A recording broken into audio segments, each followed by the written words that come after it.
Dear student, आज के lecture में हम क्लास 10th का जो प्रश्नावली 7.1 है उसके उदाहरण नंबर 3 को सॉल्व करेंगे। तो उदाहरण 3 को ध्यान से देखिए। आकृति 7.6 किसी कक्षा में रखे डेस्कों की व्यवस्था दर्शाती है। आशिमा, भारती और कैमिला क्रमशः ए, बी और सी पर बैठी है। क्या आप सोचते हैं कि वे एक ही सीध में बैठी है? सकारण उत्तर दीजिए। ठीक है, सकारण उत्तर दीजिए। तो अब देखिए ध्यान से, इसने बोला क्या है कि आकृति 7.6 ये रही आपके पास, आकृति 7.6 यहाँ पर है। ठीक है, अब इसमें क्या है कि ये आकृति एक डेस्कों की व्यवस्था को दिखा रही है। जो स्कूल में बेंच होती, डेस्क होती है, उसकी पोजीशन को इस आकृति में दिखाया गया है। अब बोला क्या है कि आशिमा, भारती और कैमिला, आशिमा को ए से, भारती को बी से और कैमिला को सी से हमने डिनोट किया है। ठीक है, तो आशिमा, भारती और कैमिला क्रमशः ए बिंदु, बी बिंदु और सी बिंदु पर बैठी है। तो ये आसिमा है, ये भारती है, ये कैमिला है। अब आपको बताना है कि क्या आप सोचते हैं कि वे एक सीध में बैठी है। आपको बताना है कि ये तीनों क्या एक ही लाइन में दिख रही है आपको। देखिए, देखने में तो ये तीनों एक ही लाइन में बैठी हुई है। आपको बताना है कि एक लाइन में कैसी बैठी हुई है। ठीक है, आपको कारण बताना है कि ये तीनों क्या एक ही लाइन में होगी। ठीक है, तो इस सवाल को हम कैसे करेंगे वो आप ध्यान से देखिए। ठीक है, तो देखिए सबसे पहले यहाँ पर ए बिंदु है, तो ए बिंदु की पोजीशन क्या होगी। देखिए, ए एक्स के सामने 3 पर है और ए वाई के सामने 1 पे है। तो ये बिंदु क्या होगा, ए 3,1 होगा। ठीक है, अब देखिए यहाँ पे B point, B X axis पे 6 के सामने, देखिए इस लाइन पे जाना है आपको।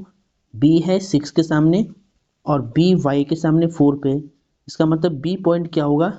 देखिए बी पॉइंट यहाँ पे लिखा हुआ भी है 6,4, आप यहाँ भी लिख सकते हैं 6,4। ठीक है, अब देखिए सी पॉइंट कितना है, 8,6। तो सी पॉइंट देखिए एक्स पे 8 है, वाई पे 6 है, तो यहाँ पे आप लिख सकते हैं 8,6 है। ठीक है, ये पॉइंट यहाँ पे दिए हुए हैं। अब आपको बताना है कि क्या ये तीनों एक ही लाइन में बैठी हुई है।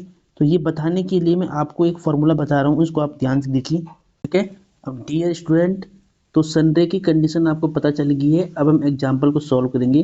तो देखिए सबसे पहले एग्जाम्पल नंबर 3 में देखिए, सबसे पहले आपको क्या करना है, यहाँ पे आपको लिखना है दिए गए बिंदु, दिए गए बिंदु। ठीक है, तो देखिए बिंदु ए कितना है, यहाँ पर हम बिंदु ए लिखते। देखिए बिंदु ए की वैल्यू कितनी है, 3,1। बिंदु बी की वैल्यू क्या है, 6,4। इसको हम लिखते पहले यहाँ पे।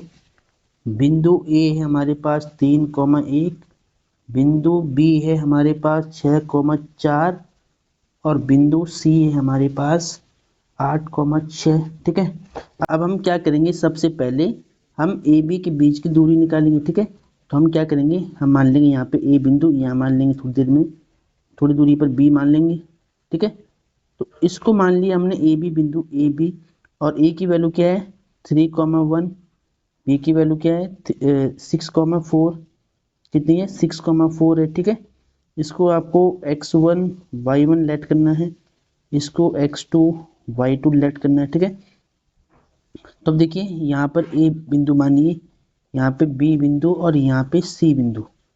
ठीक है, इनको मिला लीजिए आप सबसे पहले। ठीक है, तो सबसे पहले देखिए ए बिंदु की वैल्यू आप पहले यहाँ पे लिखिए 3,1, बी बिंदु की वैल्यू 6,4 और सी बिंदु की वैल्यू 8,6 है। ठीक है, ठीक है, तो सी की वैल्यू क्या है 8,6 है और बी की वैल्यू 6,4 है और ए की वैल्यू 3,1 है।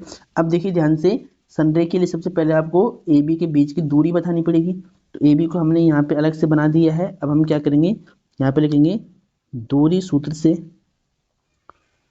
दूरी सूत्र से आप लिखिए, ये यहाँ पे लिखिए दो बिंदुओं के बीच की दूरी। ठीक है, तो दूरी सूत्र से लिख कर के आपको सबसे पहले ए बी के बीच की दूरी बतानी है।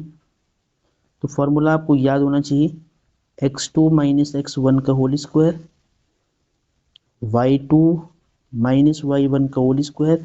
अब यहाँ पे आपको पहले मान डालना है। ठीक है, तो ये तीनों बिंदु एक ही लाइन में है, कैसे सिद्ध होंगे वो अभी बताऊंगा। देखिए पहले x2 कितना है 6 है, x1 कितना है 3 है ऊपर स्क्वायर, y2 कितना है 4 माइनस y1 कितना है 1 ऊपर स्क्वायर। ठीक है, अब देखिए ए बी इक्वल टू, यहाँ पे देखिए 6 माइनस 3 3 का स्क्वायर, यहाँ पे 4 माइनस 1 3 का स्क्वायर।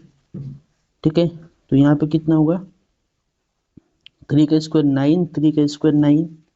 ठीक है, अब यहाँ पे देखिए 3 टू टाइम 9। अब यहाँ पे देखिए 9 टू टाइम है, तो आप इसको लिख सकते हैं 2 इंटू में 9, ये 18 लिखिए, एक ही बात है। ठीक है, अब मैंने ऐसे क्यों कर देखिए। अब सबसे पहले 9 का स्क्वायर रूट क्या होता है 3 होता है, तो 9 3, तो 9 रूट से बाहर आके 3 बन जाएगा, रूट में 2 बचेगा।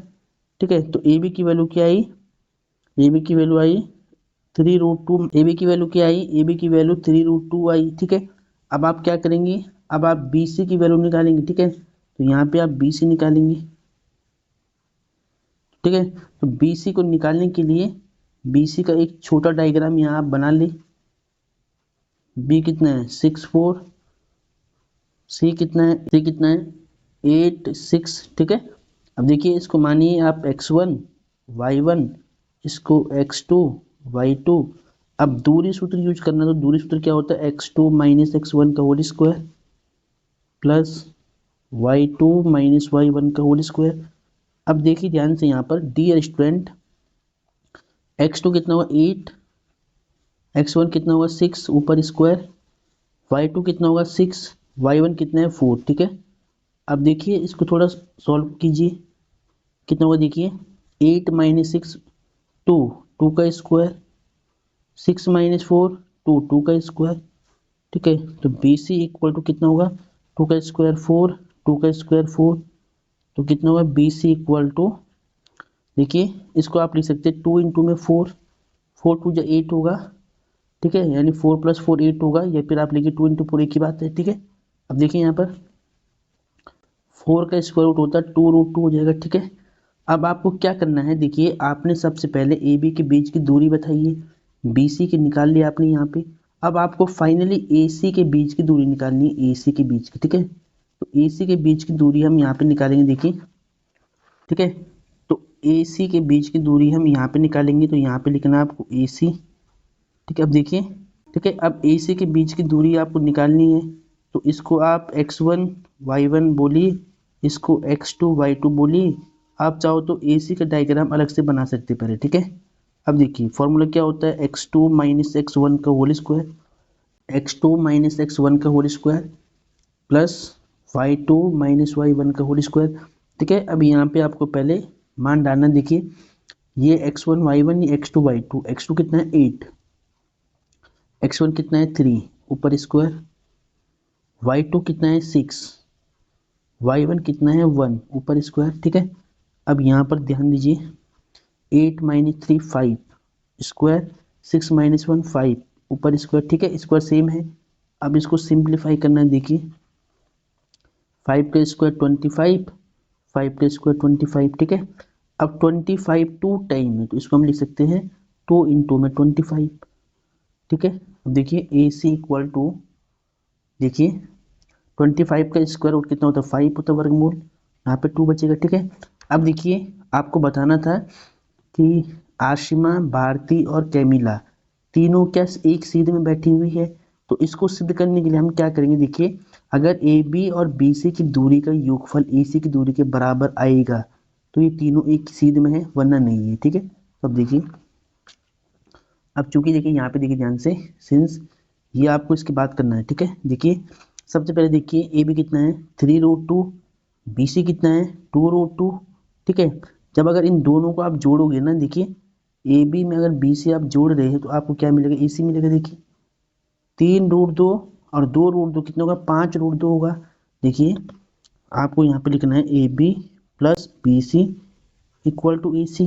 ठीक है, अगर ये कंडीशन फुलफिल हो जाती है, तो आसिमा, भारती और कैमिला तीनों एक ही सीध में होंगे। ठीक है, तो हम क्या करेंगे, हम सबसे पहले ए बी की वैल्यू यहाँ पे पुट करेंगे 3 रूट 2, बी सी की वैल्यू पुट करेंगे 2 रूट 2, और ए सी की वैल्यू क्या है 5 रूट 2 है। ठीक है, अब देखिए 3 रूट 2, 2 रूट 2 कितना होगा 5 रूट 2। ठीक है, रूट 2 सेम रहेगा, 3 प्लस 2 5, और यहाँ पे 5 रूट 2 है। ठीक है, देखिए दोनों साइड इक्वल हो गई है, इसका मतलब ये कंडीशन फुलफिल होगी। ठीक है, यानी जो ए बी और बी सी का सम है वो ए सी के सम के बराबर आ रहा है। अगर ये बराबर आ रहा है तो हम बोलेंगे ए बी सी संरेख है, क्योंकि ए बी, इसीलिए लिखना है यहाँ पे, इसीलिए ये हटा देना, इसीलिए ए बी व सी बिंदु संरेख है। ठीक है, तो ये तीनों बिंदु संरेख है। अतः अतः ए की आसीमा, अतः आसीमा भारती व कैमिला, सी क्या था, कैमिला, कैमिला एक ही सीध में बैठी है, एक ही सीध में बैठी है। तो इतना आपको लास्ट में लिखना है। ठीक है, देखिए आपको समझ में आ गया होगा कि संरेख बिंदु क्या होते हैं। ठीक है, तो ये भी आपको समझ में आ गया होगा और ये क्वेश्चन भी आपको समझ में आ गया होगा। तो आपको इसको बिल्कुल ध्यान से सॉल्व करना है। एक बार आप ध्यान से देखिए इसको।